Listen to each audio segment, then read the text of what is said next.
Hey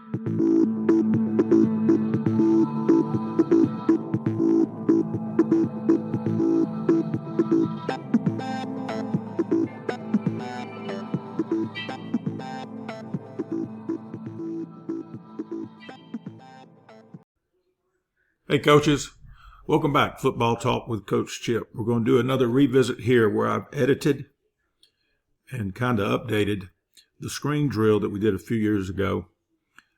Another thing that I get emails on and questions about from coaches. And of course, if you have any questions, hit me up at seagle.chip@gmail.com and we'll get a conversation going on it and figure out what I left out or what I didn't explain very well or how it maybe suits your program better than what I've done right here for you and how you can tweak it here and there, some things that we did. Of course, from year to year, nothing's exact because the kids are different. So without any more of me blabbing, let me shut up so I can talk. Enjoy the video. All right, here you see just the diagram. Again, it's kind of like the jet drill, but instead of the two groups facing each other, they are side by side. You got a left side and a right side, and your coaches stand back here. And the way we would do it, we would say, all right, left side go. And the left side would go, and as soon as they go, boom, right side go. And then while the right sides are going, the left side's doing their trading out. Now, the way I drew it up versus cones. This is a great June, July drill when you can't use the shoulder pads, you can't have contact. You can teach the kids landmarks, and it's also a great conditioning drill. All right, so here you see these two guys here on the inside. These two cones are symbolic of the rat, and that'll come up in the rules. These are landmarks. All right, this is the sidewalk. From the numbers to the sideline. I call that the sidewalk. I'm not the only one that calls it that. And from the hash to the numbers, from the numbers to the hash, that's the alley. And I say I got it on both sides. Now these cones over here, I'm going to have them color-coded in subsequent slides that are coming up. These cones are symbolic of where these people should block, where the different offensive guys should block. And remember, you go on cones in June and July. By the time you get the pads on in August, you got the drill set up. You just that's embedded in the kids' brains. They know where to go. Say, all right, screen drill, here we go.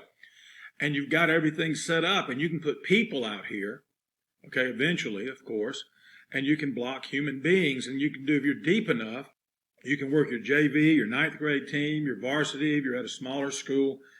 If you're at a bigger school and you go 3 deep, you can do this. You have number ones right here. Number twos back here. They're just in their position, just waiting to go. And your number threes are over here. And after the play, the ones become the defense. The threes come back over here waiting for their turn. The twos slide up and they go. While they're rotating over here, this side's running their play. So here you got number ones to the right running against the number threes. And then you got your number twos to the right waiting to go. Now what we would do, like with our slot receivers, because they were interchangeable, they went from side to side, this kid would go once on the right and then jog around and come over here and go. And then he would rotate out. That way they're getting work on both sides. Running back, same thing. All right, let's look at the next slide. All right, number one over here is going to do the same thing as number one over here. Okay, let's just look at the left side. Now, I've laid down the beanies that go on top of the helmets, scout team helmets, or you can use the scout team jerseys, the little pennies, just the vest. They slide over their pads when you're doing scrimmage because you don't want anything the kid can step on and roll an ankle on this. All right, so let's first start with number one is the receiver over here, the widest receiver. He's going to take 2, 3, 4 steps. And again, that's up to you and the kid. You figure out how far up he needs to go so he can get back here on time. You may have one kid, that's real quick, and he can go up 4 steps and get back. You may have another kid that's a big, tall kid, like we had one a few years ago. He was really fast, but he wasn't exceptionally quick because he just so long, and tall. And he might just take 2 big steps up and come back in here and catch it. Okay? I've always thought, like, when you just lay it down, you're going to take 4 steps. That's not necessarily, one size doesn't fit all. This is not a visor, that you buy at a sporting goods store or a ball cap that says one size fits all. By the way, they don't do that anymore. It's one size fits most. Somebody introduced them to my head the size of a number 10 wash tub. But so you lay these things out here. And he'll go up to that marker, that landmark, come back between these two. I call this the gate. This is the gate. He's going to catch the football, and he's going to find the wave. You know, on the jet sweep we had with the hump, we got a wave here created by these blocks, these out blocks. We'll go over the linemen in a minute. This is just the outside guys. He's going to find that wave and get vertical as soon as he can in the alley right here. Now, number 2 is going to push off, and he wants to push off as if he's running a deep route, like he's going to run a corner and then break it off. But what he's going to do, he's going to come right here and then break out. Now, what he should do, he should bend it. I got it right here with him doing like a 90-degree or close to 90-degree turn, right? No, because he's got to gear down and slow down to do that, and that kind of give away that he's going out and give away the screen. So what I just tell him to do is just bust off 4 or 5 yards. Remember, he's in the backfield, so up in here is about 5 yards. And bend, slowing down just a little bit out, and he is going to kick number 1. Now, stress this. Do not go for kill shots. I repeat, stress this to your skill kids on the outside and to your linemen. Don't go for kill shots. Teach them how to gear down. Have them come out here and gear down on these cones in June and July, and boom, so they can fit up on them. I'd heap rather them to be 90, 95% on just making a good block than 50% on a kill shot and them hitting this guy, and you're only going to get to do it one time. You know, the kid's just totally unsuspecting. The next time you do it, if you get away with a kill shot and knock him into the bleachers over here, then I don't know what to say about this kid right here then. He's just going to keep getting kicked out like that. So, I mean, getting just annihilated, blown up. So teach them to break down on that cone, come to balance, just like you would on open field tackle, and fit up on that cone. And then when you graduate to bodies, you know, that boom, punch it, then get physical. Once you make contact, then get physical and drive his butt, to the sideline. Okay? So we call it a kick out, and sometimes when you say kick out, you think like, oh yeah, we're going to blow him up. Not necessarily. You may get away with it every now and then, but I'd heap rather him be close to 100% with his success rate than 50%, and those 50% being just blow-ups. They look great on the huddle highlight and may get somebody's attention, but then they look and say, well, God, he whiffed on the other half of them. So that's what these cones are here for. All right, these are like little pennies or little beanies, something the kids, if they step on them, it's not a big deal. All right, so, and this is happening on both sides of the field. The running back on the snap is going to cross face and get a little half-butted flash fake from the quarterback. And then I want him fitting up right here. And he won't necessarily do that on the screen all the time, but it's just good work. You know, if you're at a school with just 3 or 4 coaches and you want to work or a program with 3 or 4 coaches, get them all together and you can get all these positions going at the same time. And he's working on blocking the backside edge afterwards. So the guy responsible for the running back standing right here, he says, oh, you got to fit up right in here, blah, blah, blah, blah. Make this block, and then he turns his attention over here to this running back.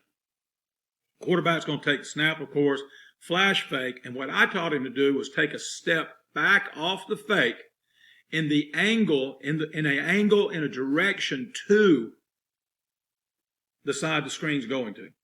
Okay, it gets him going in that direction, setting his feet and his hips, and throwing a strike to the gate in between these 2 markers right here. All right, now what you do, you tell him, you teach him. And we actually did drills with the quarterback without the receivers or anything, where I put a cone out here. We have our whole bag of balls, and where they just throw it.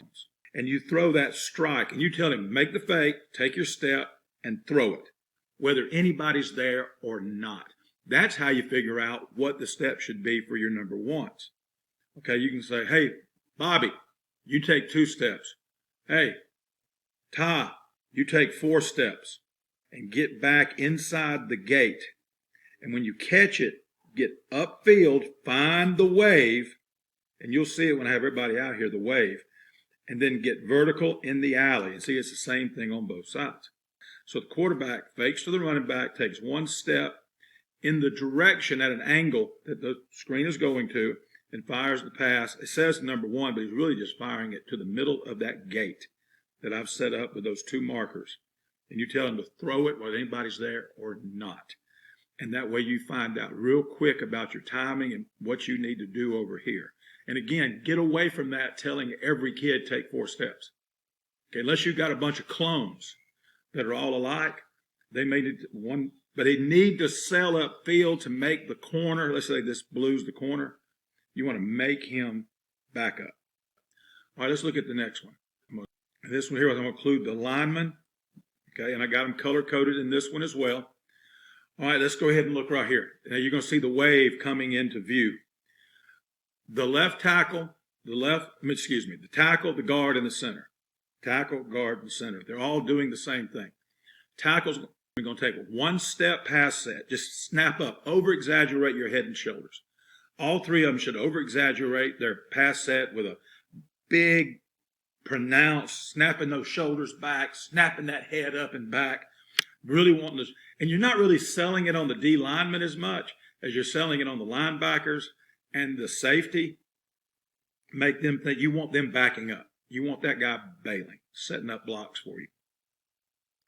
So 1-step pass set, punch, throw, and go. That's what I teach them. If nobody's there, punch on air, throw on air, go on air. Now, what I tell them, talking about the lineman, is if there's a guy on you, you want to punch and grab him inside of his chest plate. Okay, on the chest plate, breastplate of his shoulder pads. And that's the throw, you throw him in. So if on the left side, you're going to throw him to the right. If you're on the right side, you're going to throw him to the left. And then the guard and the center have to be obliged to that. And that's why you do the drill over and over again. They're looking for that so they can get out of the way of it. Or if they run into him, force that guy off their backside.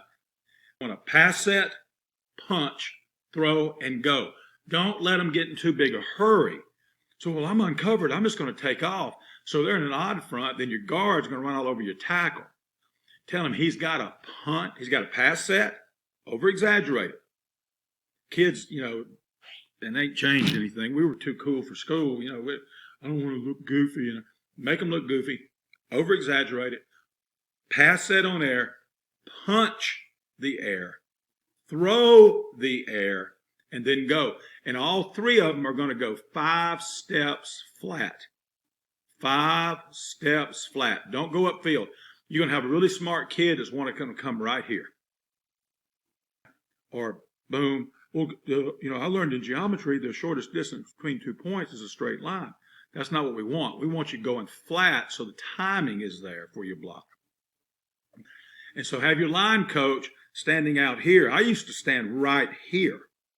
And I would say it with them. And I'd make them say it, make the linemen. Pass set, punch, throw, go. And then make them get out there to me. And then sometimes I would put the little markers out here. Here's your 5, here's your 5, here's your 5. Turn up. All right, so the tackle is going to do is pass set, punch, throw, and go. Go 5 steps flat. And then get up just on the outside of the alley, looking into the sidewalk. And he's going to kick out the first ugly he sees. It's what I call any defender, because he's wearing a different color jersey, so that's an ugly color that week. First ugly he sees, kick him out again, stressing, don't go for the kill shot. It'll happen. It'll happen from time to time. But kill shots are like home runs. They're accidents. All right, the guard, pass set, punch, throw, go, flat for 5 steps. And you can play with that. That's up to you and your lineman. And then get up the field in the alley, looking to block the first thing that shows in the alley. Now, we're not culling anything. I tell them guys, I said, that old song, that old country song, the girls all get prettier at closing time. Hey, it's closing time when you're out here blocking on the screen and you ain't culling nothing. Whatever shows up, it's the prettiest girl in the room, take her. Okay? Boom, pass set, punch, throw, go, get out in the alley, go 5 steps flat, turn up. Now, it looks like it's the safety here. Could be the linebacker that got out in a hurt. He was smart.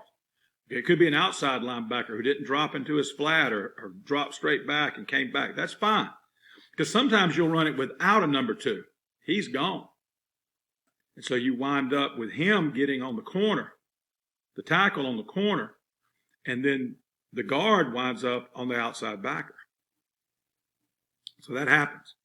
All right, in the center, same thing. Pass set, punch, throw, go. 5 steps. Turn up in the alley, eyes inside, like a rapper on a buck sweep, or a rapper on a power, or a rapper on a counter, something they already know about. They're the rapper, and they're rapping outside in the alley, eyes inside, looking for the rat. The rat's anything sneaking out of the middle. Now, if something is in the alley, because remember, the guard should get here first, because he's closest. So if the guard didn't get him, then tell the center he's got to get him. But, on the way there, they're not passing anything up. They don't want to block linemen in here. They want to get out of their way, make them run around them and all that good stuff. All right, here it is with everybody involved. You see the wave? The wave created by the 2 kickouts. You got the tackle kicking out. You got number 2 kicking out, the blue number 2, the green tackle kicking out. That's your wave. Okay, number 1, getting upfield, coming back, retracing his steps, running through the gate, then getting upfield, finding the wave, reading that block. He could wind up going out here. I don't recommend going in there because we're not blocking a lot in there. But it's hard to tell these kids, let an athlete be an athlete. It's what you got to do sometimes. All right, and notice the back still doing what he does, quarterback still doing what he does. This is good stuff, okay? It's very important that center learns to look inside. We were in week 15, state championship game, and our center still wasn't looking inside. We had several big screens. Screen was good to us in state championship game in 2019. And and I was the line coach, and that was my fault, but he was hustling, busting his butt, getting downfield. It was almost like he was taking pride. Look, I'm out in the front. You got to stress that. You got to look inside. This guy will kill you coming out here. He will turn a 7-8 yard gain, which is good, but he'll turn a 7-8 yard gain, the center will, into a touchdown if he'll block this guy right here. A lot of DCs, the way they defend the screen is with pursuit. Okay? Pursuit's the way, because usually a lot of teams run screen on 3rd and long. So if it's 3rd and 10 and you get 8 yards, that played right into the defensive coordinator's hands. He let you have the 7 or 8. His pursuit took care of the screen because your guy didn't look inside and get the rat. All right, now if you don't want to run it this way, that's fine. So I got a good friend that loves to run it with his 2 guards and his center. All right, shown here using the 2 guards and the center. He do it the same way. He said, what do you do with your tackles? Put their butt over here and have them rush. Quarterback needs some hands to throw over. Remember what you do on that, you'll high wall and run this cat up the field with your tackles. And then the quarterback has to get used to that. You may want to put tackle in there and a D in and tell him to high wall that joke. Guy goes inside, wash him. Guy goes outside, run him up the field, and let that quarterback get used to playing. Again, it's a great team drill. It's a great conditioning drill for June and July because you're getting so many kids involved, and it's just a great drill, and it's football specific. And they're getting their conditioning in and don't even realize it because they're playing the game. And you just do this for like 5 or 10 minutes at the end, and you're getting everybody involved. And when you start putting bodies out there, and you put bodies out there now in June and July, and just tell the kids to use their hands on their blocks. So you got kids over here if you got the numbers. If you don't have the numbers, you're at a small school with 20, 30 players, and you don't have the numbers, use cones. If you can go too deep, it's a great way to get those guys that never get many reps, get reps, let them rotate with the ones. And if you're like me, you tell those ones, you're at a small school, dude, you ain't no kicking and chilling. Okay, if you're not involved, you got to get over here and play scout team.